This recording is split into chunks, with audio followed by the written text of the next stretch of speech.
Assalamualaikum warahmatullahi wabarakatuh. Perkenalkan, saya Bintang Langtanah Syahni dengan NIM 22191080143 dari Teknik Perminyakan. Di sini saya akan menjelaskan mengenai gas lift. Baik, yang pertama saya akan menjelaskan pengertian gas lift. Gas lift merupakan metode pengangkatan buatan yang dilakukan dengan cara melakukan injeksi gas dengan tekanan tinggi ke dalam sumur melalui anulus casing dan masuk ke dalam tubing yang nantinya akan menaikkan minyak. Gas lift ini sering digunakan pada kondisi sumur yang tidak lagi memiliki natural flowing. Baik, yang berikutnya adalah prinsip kerja gas lift. Yang pertama yaitu gas nitrogen akan dihembuskan menuju saluran anular hingga mencapai dasar. Lalu gas nitrogen akan masuk menuju tubing melalui katup yang terbuka. Lalu katup-katup di bagian atas akan tertutup saat tekanan dan laju aliran yang diinginkan terpenuhi, sehingga katup yang terbuka pada saat proses pengangkutan hanyalah katup yang terdekat dengan reservoir. Sistem gas lift umumnya terdiri dari beberapa katup yang akan terbuka pada tekanan tertentu.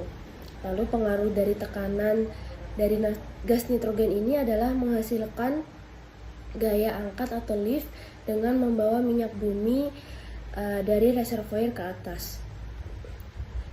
Lalu berikutnya adalah peralatan gas lift. Peralatan gas lift ini dibagi menjadi dua, yaitu peralatan gas lift di atas permukaan dan peralatan gas lift di bawah permukaan.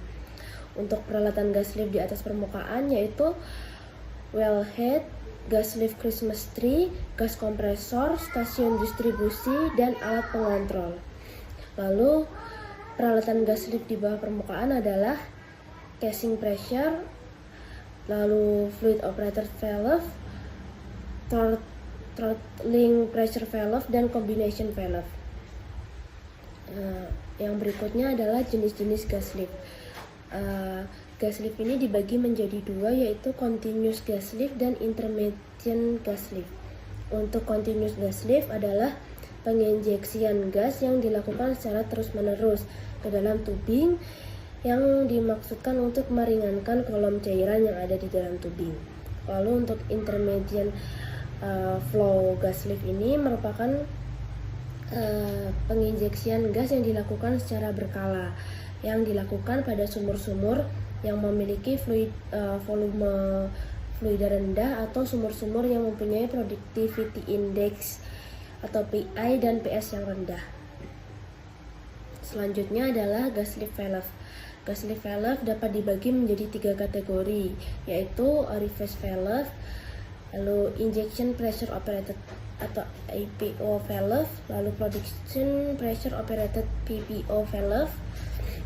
Untuk orifice valve ini adalah valve yang digunakan sebagai operasi untuk menyediakan area aliran injeksi yang benar seperti yang dipersyaratkan oleh desain valve, yang berfungsi untuk meminimalkan slugs. Orifice valve ini digunakan untuk aliran kontinu. Selanjutnya adalah IPO valve. IPO valve atau sering disebut dengan tekanan casing digunakan untuk membongkar sumur angkat gas. Dan pada gambar 2 tersebut menunjukkan skema valve pengangkat gas IPO di mana tekanan injeksi diterapkan pada dasar dan tekanan fluida yang dihasilkan diterapkan pada ujung batang melalui area lubang valve. Yang berikutnya adalah PPO valve. Pressure valve injection ini berfungsi sebagai pengatur tekanan balik dan menutup ketika tekanan balik atau tekanan casing ini mencapai nilai minimum yang telah ditentukan sebelumnya. PPO valve ini dirancang untuk tetap tertutup sampai beban fluida yang cukup masuk ke dalam tabung. Pada saat itu katup terbuka dan menghasilkan cairan. Cukup sekian presentasi dari saya. Terima kasih.